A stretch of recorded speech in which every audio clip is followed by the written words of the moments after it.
Okay, let's get on with our business.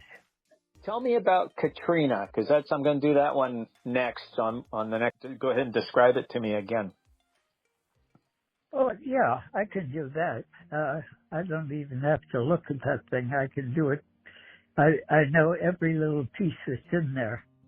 I know the subtleties that are in there, too, that you wouldn't even be aware of, which I'll tell you. It's the subject is Katrina, Hurricane Aftermath. Oh, Category 5. Do you have a copy of the explanation? That's what it's called. I got a piece of paper, and up at the top the heading is in big letters, exclamation, is the story about the painting. They're handy. I use them all the time. I make photocopies of it and hand them out to people. They really appreciate it because I give them my photocopy of the painting, and then I give them a copy of that. And they say, oh, geez, it helps so much. You know, it explains everything. Anyway, let's get back into Katrina. The storm hit. It was a 5, 4 million people were disenfranchised. That was according to the radio at the time. I've seen it in print anywhere, but I remembered that, and I've put it in my writing of it, that 4 million people were kicked out of their home, and they wound up going to all the different states of the United States, and I've met some of them right here in California.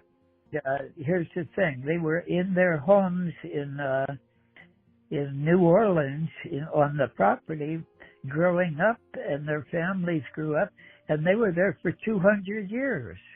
Right.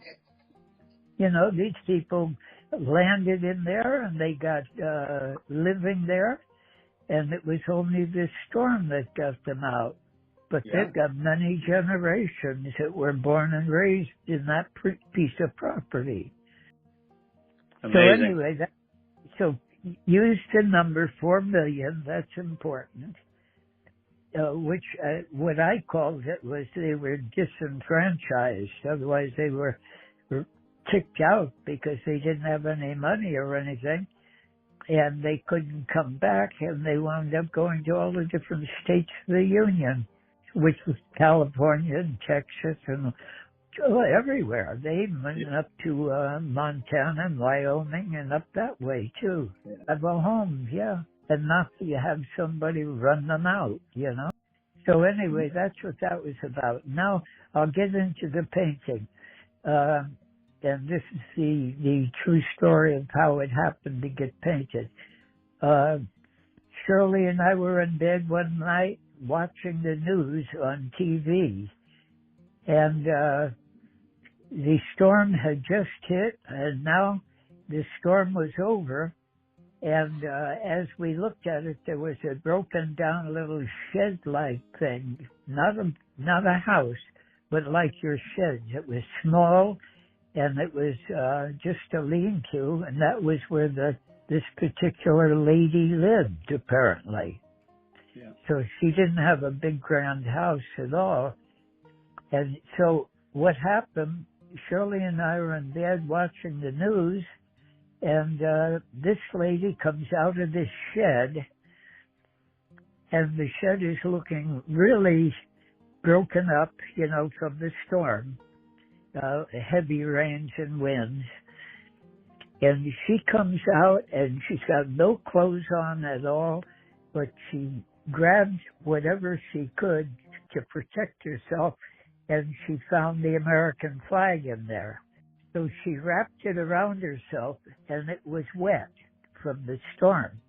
And if you know what a wet sheet would be, and you throw it around you, it would just hang, you know, because of the weight of the water. It isn't, there's no wrinkles or anything. It just hangs down like a wet rag. And that's what happened to that lady. She came out and she put that thing on because all of her clothes and everything were lost. and all she had was that flag, so she wrapped it around her. Yeah. And she came out, that's what I saw on the news. And so I made 3 drawings of it. Okay, because there were 3 of them. And Yeah. I made them right then and there in bed.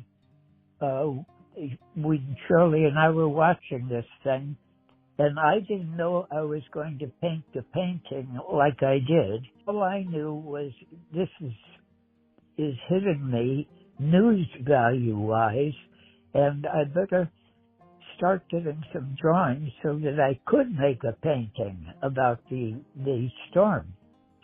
And so I made these 3 paintings or drawings, and I'll send you copies again just in case you can't find yours. Okay. But I'm very proud of them. I like them because they were only done in a few minutes in bed, while I'm looking at the news on TV. And from those, I decided to make the painting, and then I made the painting the way I did, and which does not look like any of the drawings. It was made to look prettier, big billowing American flags. And what she was doing was she threw on all of the promises that the American flag represented to her. This is safety, and you're an American citizen, and we'll protect you with our lives, and all of this stuff, So here she comes out believing in all the promises that the American flag represents. And of course they didn't come true because FEMA took over and shooed all the people out of there and never gave them a home anywhere else. And they were supposed to give them money for their home, and they never got any money either. So then at that same time, young Bush, who's president, he was up flying around looking down to see what was going on. And he said, and they got him on the news, help is on the way. Help never got there. 4 million people got kicked out and never got help or reimbursed for their property. So who got the property?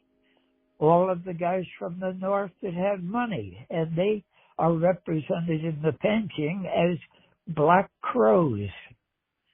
And you got 2 black crows on a limb, and then you got the sky just full of them. There'd be thousands of them up in the top part of the painting. You look, and there's little black marks there, and those are all crows coming in from the north with money to take over whatever is laying around, because crows are scavengers.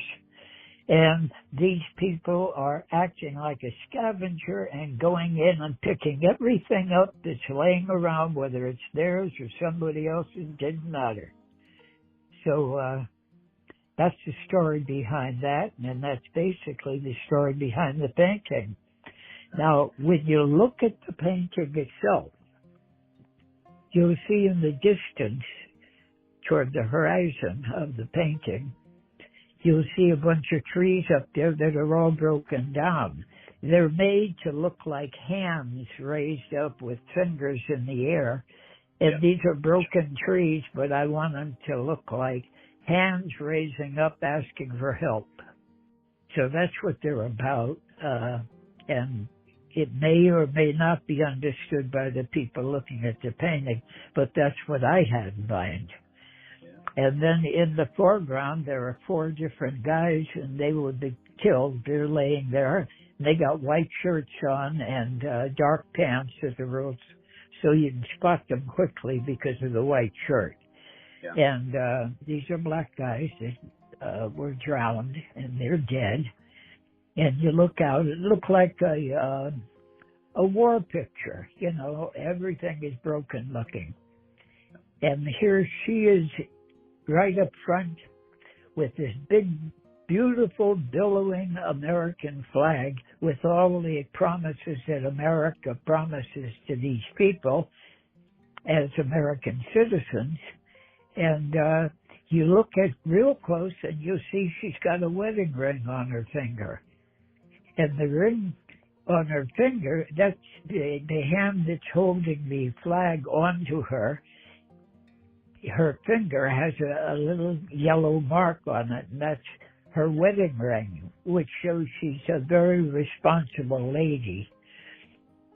She's a mother. She wears glasses that are broken, shows she's literate. She isn't just a dumb person that doesn't read and write. She's literate. She's a very responsible family member.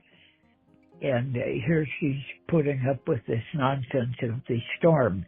And you look down and you look at her legs and her ankles, and you see she's skinny as a rail. She's just a little skinny girl.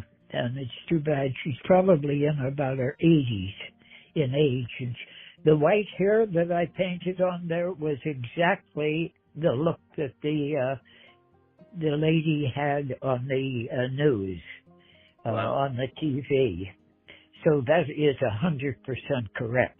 The flag is not, because the flag was just hanging like a wet blanket on her or a wet sheet. And I turned it into a beautiful billowing thing to say how America is so great and wonderful. And here she is trying to protect herself through all the promises that were made to her as an American citizen, and they were all ignored. So, and then I, on the back of the painting where I do all my writing, that's where I put that President Bush, the young President Bush, not the father, says help is on the way. And of course it never got there for these people. That was interesting. There's a lot of little sophisticated thinking that's going on there. And like I say, you got 4 dead guys in there. Well, no, you got, I think, well, there must be 5 then. There's a pair of pants are in a tree. That means the storm was so high they got into a 30-foot tree, you know, by the winds and everything, blowing everything around. So over on the left-hand corner, you'll see a pair of pants way up on a tree, and the tree's all broken down, you know, but it's up there maybe 30, 40 feet. And the pants are hanging out there, and I say they're out like Sunday morning wash, out to dry. And that was after the storm. And so there they are hanging on the tree. And you couldn't climb up that tree. It would be impossible. There's no limbs or anything to work with. And yet on the ground there's these dead people, and they were killed by the storm. And then right in the bottom of the painting in the foreground, there's another body, but you can't make it out. You have to really look carefully, and you'll see an arm and a shoulder and a part of a leg. But you have to know what you're looking for to see it. And he's big, he's right in front, but he's all in half, you know, because he goes beyond the picture. He's only indicated. So that's kind of interesting. So the other ones, you see whole bodies, and they all have each one has the white shirt so that you can focus in on it. That was the only reason, because nobody down there wore white shirts anyway. It helped the painting. And let's see what else. She had her broken glasses. She had the wrapped in all the promises of America, which didn't come through. FEMA didn't help anybody. People got killed. 4 million got disenfranchised. The storm was 5 and was over now. And, when you look at the sky, you'll see orange, pink, red clouds moving from left to right. And that's what happens at the end of a storm. And at sunset, the day is over, the storm is gone, and these are the clouds that are left over at sunset, and they're sunset color, and they're going from the left to the right, which shows the wind is going that way, and it makes a direction for you to follow your eyes. Your eyes follow it to the right, and as you do, that also shows you all the broken trees and the guys on the ground and all of that. So it really helps to, like I told you about the music and painting and how it leads the mind, and you start to follow it if you're thinking correctly, and it brings you into the rest of the painting, which brings you to her as well. But it tells you it's the end of the day, it's sunset time, and the storm is over, and the storm is going away, and now everything is waiting for the crows to come in and pick through everything and take everything that isn't theirs, and they're scavengers. And so I put 2 on the close branch of a little tree that's all bare of leaves, except for a couple of leaves, because that particular tree only grows in New Orleans, in the whole world. And I looked it up. I used to know the name of it. I don't. It's like a willow tree, and the leaf is shaped like a eucalyptus leaf. Okay, they're long and skinny. This one has long and skinny leaves, and I think I put 1 or 2 on the limbs of the tree because the others were all blown away. And the black crows, 2 black crows flew in, and they just landed there. And they're cawing, that's what they do. They make their caw, and then they go out and they pick up their scavengers, and so they're finding whatever they can find. So they landed on this tree that is unique only to New Orleans. It doesn't grow anywhere else in the world. And I put the leaf on, which was its actual shape. I looked it up, and that's, if anybody that's into trees and things, they could check it out, and they say, oh yeah, that's the leaf of this tree he's talking about. So, and I forget what kind of a tree it is now, but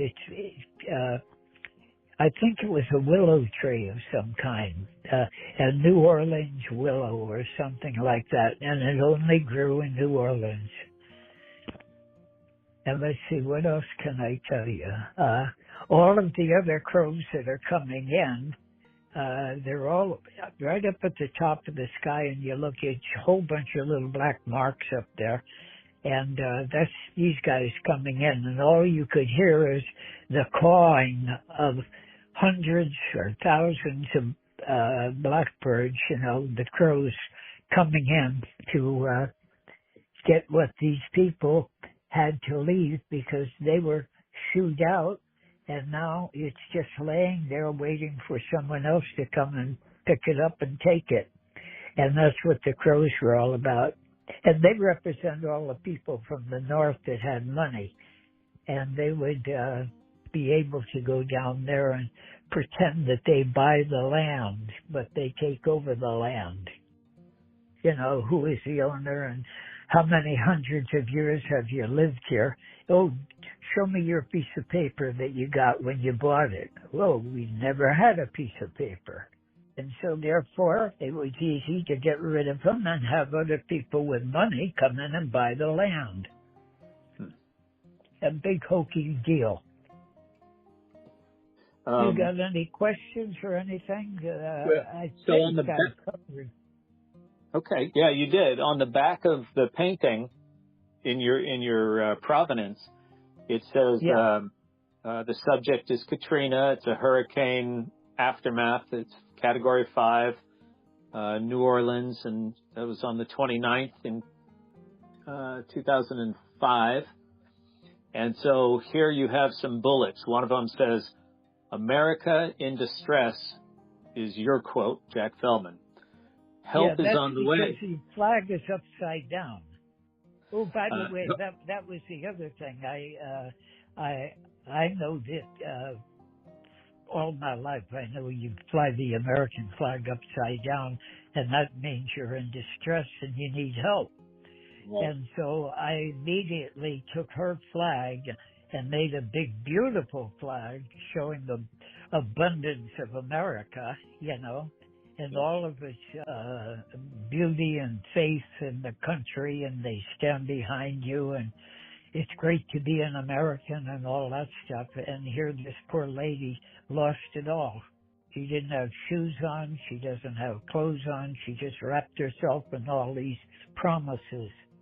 The next bullet says help is on the way, and that's by George W. Bush was the president. Yeah, And he was then, flying around. He didn't land.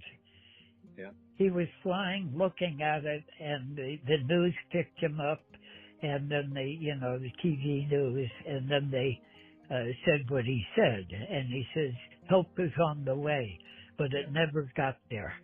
yeah. And then you were watching TV, and on the TV it says American Public TV News. It says too little, too late. That's right. That's what they said. Yeah, Yeah. they were commenting on Bush. Yeah.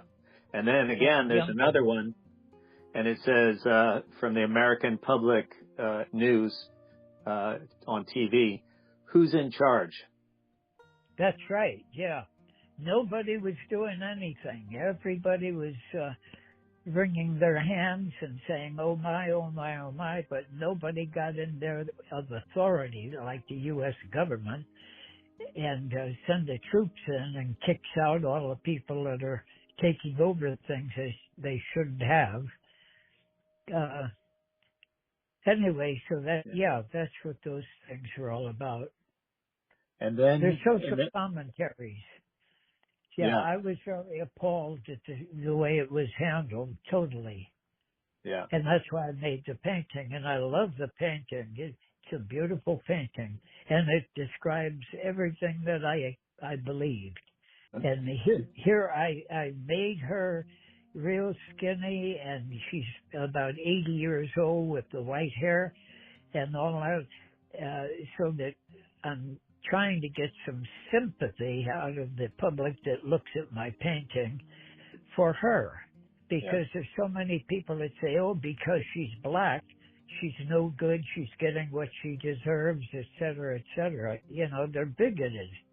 Right. And that bothered me an awful lot because all of these bigots came out and start telling why these people shouldn't be helped and everything else. They had all these opinions, and that just rubs me wrong because I'm very fair-minded inside. It's funny how you have the choice of titles. So on the back of the painting, where you have the provenance, it says your choice of titles, and there's one of them that I can't read, but then there's all these other ones: help's on the way, too little, too late, who's in charge, and then finally the last one: we are not refugees, we are American citizens, survivors. That's exactly true. Yeah. So yeah, we're not from somewhere else. Every one of those could be the title. Yeah. Yeah. And that's just me spouting off, I carried away, Yeah. So this is one of your... Say again? I have beliefs, and I believe in fairness. I believe in people. I believe in things, and it all comes out in my painting, and it comes out in my writings. Yeah. You say, oh, he's a goody two-shoe type guy. That's not true. It's just I love the human being, and I think fairness is everybody deserves it, and I have no bigotry within me at all. I'm not against anybody. I don't have bad feelings about foreign people or their colors or anything. I find that they're all wonderful human beings and we should all get along. You always have. You've always been that way ever since you were a kid. And That's exactly right. Growing up in San Francisco. I had a lot of problems with my friends because I was always for the underdog, or when people were bigoted or abusive to other people, I always took the loser's side because they didn't deserve to be put in that position at all. Yeah. Anyway, yeah, I was that way all my life. I've never changed. Yeah. This is, you came up with this years and years ago. You came up with your America Today series, and now this is one of the paintings for America Today. Oh, that's true. That's exactly true, because when I say America Today, it's because Jack Feldman has an opinion about how they're running the United States, who's in charge, what they're doing, how abusive they are. And so then I make a painting or a drawing and I say, this is part of my America Today commentary. Yeah. Or in this case, I call it the America Today series, but it's my social commentary, my own opinion about the way things are. Yeah. Like when I did the drawings, I don't know if you recall it, I put the pen to the paper and drew one group of people, and they're all soft and passive because they're all made with curvy lines, like little hard-boiled eggs, a whole bunch of them all together. That's all curved lines. And then the other guys, the bigoted rednecks that were on there, that are shouting, and they look like lightning, their hands and their bodies and their heads. And what they're saying, actually, and what they did say, was to kill these black guys. They were being peaceful and going over this bridge in Alabama, and that's with Martin Luther King leading it. Yeah. And the rednecks, all these white guys that hated the blacks, they were all there jeering, and they had sticks and everything, and they wanted to beat them up and kill them.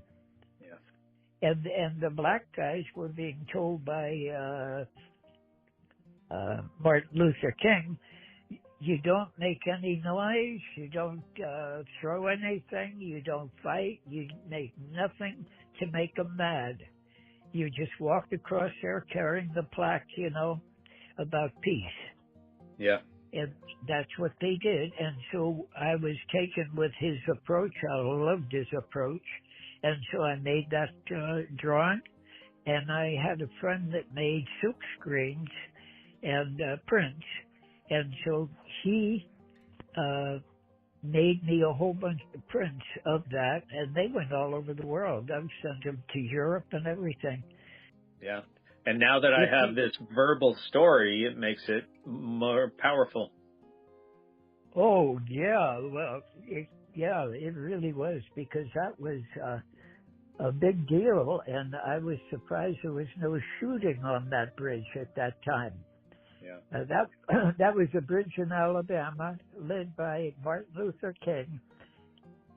Everybody was called passive. That's the word they used. They were passive. And all of the rednecks, which were the white guys, and they were all there saying, shoot them, kill them, beat them up and all that stuff. And that's where you see there's a white space between the two groups. And one is going up and the other is coming down, and shouting and jeering. And that's what that whole painting, painting or drawing is about. And it's as real as you can be. Everything about it is very real. Yeah. And then I put the American flag, or the colors of the American flag, red, white, and blue, And then I put big stars at the bottom, and they're not geometrically made stars. They're artistically made, representing stars because they have more interest the way that I made them. Okay. And but that, when you put that into a frame, which the other people did, they bought the mats and then they put the frame around it. My God, that thing looked so beautiful because it was big, and it's powerful. Yeah. I hope you got a picture of it. Yeah, I know I do. Matter of fact, it's on your website. I have it front and center on your website. I would like that to be very clear so they can blow it up and make the pieces and parts bigger, when they want to look at the little people that are doing this. Because they're just random little scratches of ink, They're not really made to look like people or anything. It's just to give you the impression of a mass of people. Yeah. But I would love it if people would blow it up and look at the close-up of how the pen work was made, because it was just one mark all the way from the top to the bottom. Looked like lightning, They're just all static looking, like electricity or lightning. And the other guys are all curved like a bunch of, oranges or eggs or something. Which trying to tell you they're passive. They're not throwing their arms out and making signs or anything. They're just trying to be quiet, move along, and keep going. Okay. They didn't get that far, but that's what they had in mind. Yeah. What a thing.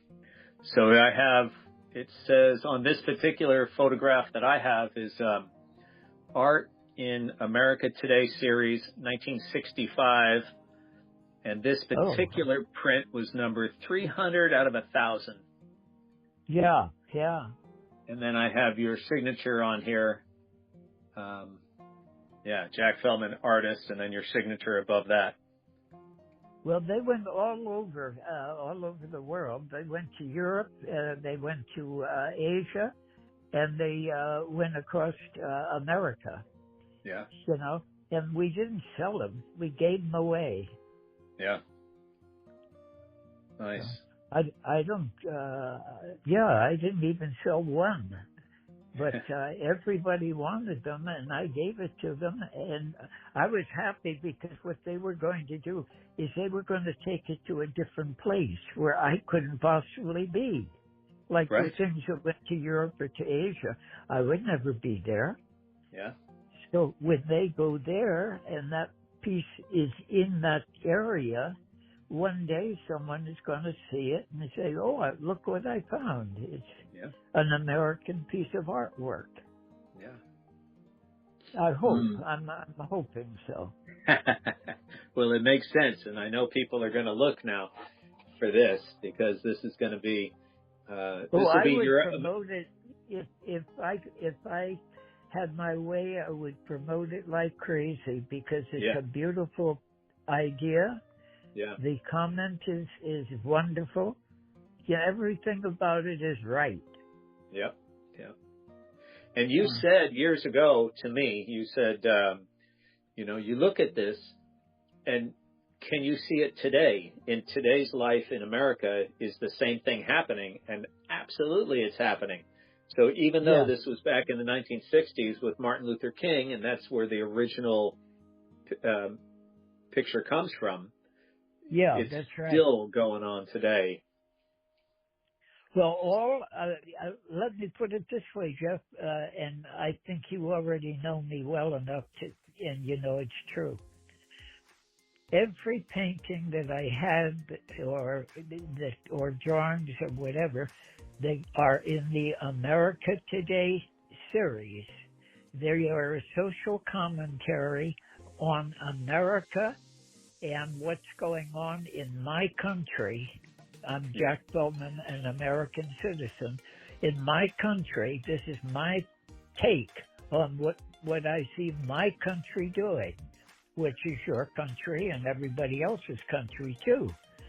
But they don't claim it. I claim it. Yeah. You know, I say this is my country and I'm proud of it and I want it to be the very best it can be.